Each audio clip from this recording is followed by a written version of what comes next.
At saka hindi po namin ma-file yung petisyon na gawa na as of December of 2023 kasi yun po ay certiorari lamang. Kasi yung naasahan namin, susunod naman po sa proseso ang administrasyon ni Bangag at dudulog muna sa lokal na hukuman bago padala sa dahig ang Tatay Digong. No? So hindi namin inaasahan na aarestuhin na talaga si Tatay Digong at isasakay sa eroplano. Dahil hindi na pinalalabas si Tatay Digong ng Villamor ng mga panahon na yon, na ang dapat na remedyo ay habeas corpus na kasi arestado na si Tatay Digong.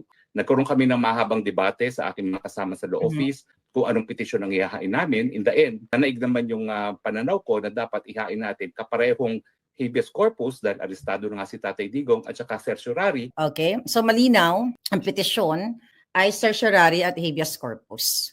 At si Attorney Harry Roque ay isa sa mga abogado ni Pangulong Duterte doon sa Pilipinas. Yung kautusan po ng Korte Suprema ay humingi sila ng memorandum sa amin doon sa mga ilang mga issue na importante. No? Humingi ng memorandum ang Korte Suprema sa mga issue. Ayan, babanggitin ni Spokesari, di ba? Dito sa abogado ni PRRD at sa pamilya ni PRRD. Hindi sa mga alpot. Ang naging kliyente ko po dito, dahil hindi na nga po napirmahan ni Pisara, dahil hindi na umabot, ay si Congressman Pulong Duterte.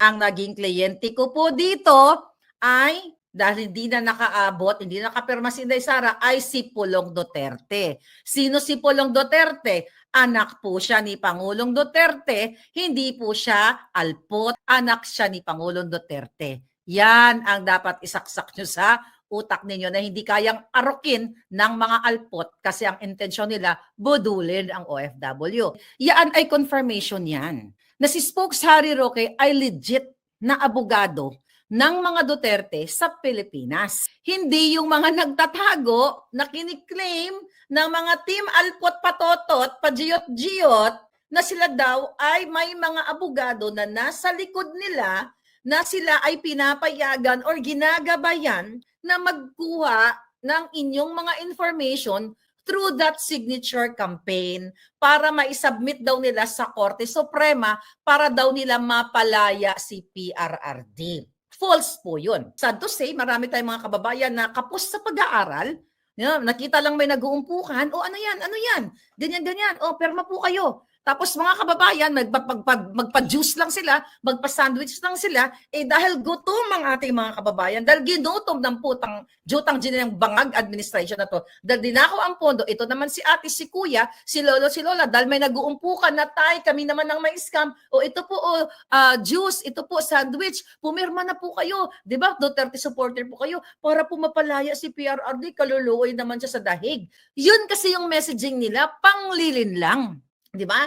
Ipiniliwanag ni Pangulo ni Spokes Harry Roque na ang petisyon na ginawa nila bilang abogado ni Pangulong Duterte, bilang abogado ng pamilya sa Pilipinas, sa Korte Suprema ay valid, hindi pang i-scam. Dahil nga kinidnap si PRRD. Okay? Gusto malaman ng pamilya ni Pangulong Duterte at gusto na madesisyonan rather ng pamilya ni Pangulong Duterte at ng abogadong si Harry Roque na tama sila na mali ang ginawa ng Bangag administration. Ang problema nga, kinidnap talaga si PRRD. Yun ang problema natin Malinaw yan sa mamamayang Pilipino. Okay? Malinaw yan sa inyo na ginawa niya at ng law firm at kung sino-sino pang mga abogado ni PRRD yung kanilang pwedeng gawing remedy. Okay?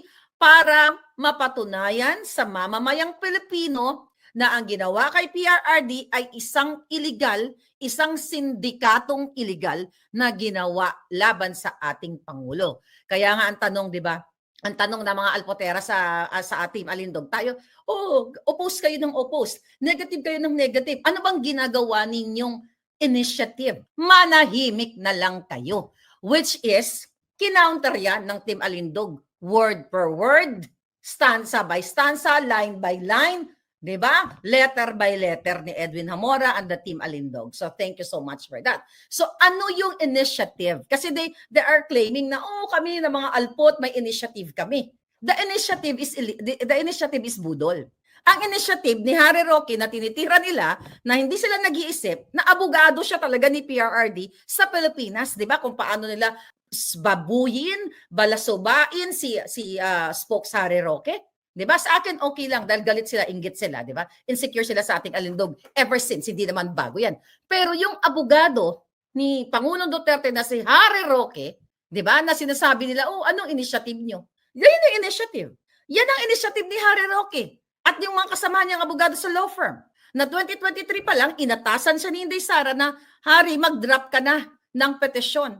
Kasi just in case na may mangyari kay PRRD, ganito, ganyan, ganon, di ba, naka-ready na. Kaso nga, hindi nga nila na-anticipate na kayang ipakidnap si PRRD ng Bangag Administration.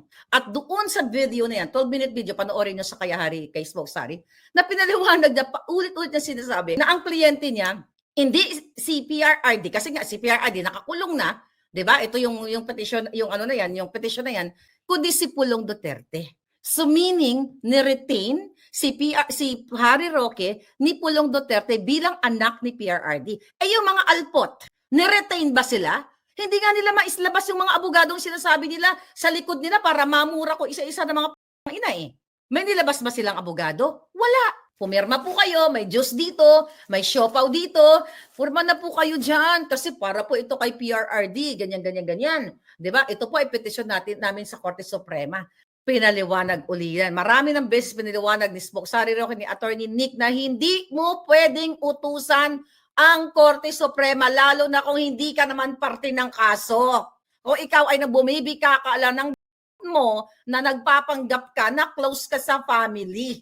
Wala kang karapatan kahit niluray-luray pa yung mo ng ilang mga masusyondang makyoho, wala kang karapatan na umakto na part ka ng Duterte family. Ginagawa kayong bubo. Ang gusto lang ng mga abogado ni PRRD, ni Harry Roque, ng pamilya ni Inday Sara na magdesisyon ang Korte Suprema na iligal, mali at labag sa batas ang ginawa ni Bangag, ni Torre, ni Anyong Traidor, sino pa? Ni Remulla, ni Lacanilao, lahat ng mga jutang gininang yan na mali ang ginawa nga nila kay PRRD. Kaya inilalaban yan nila spokes ng pamilya at ng mga abogado na walang jurisdiction ang ICC at hindi dapat nila dinukot ang Pangulong Duterte.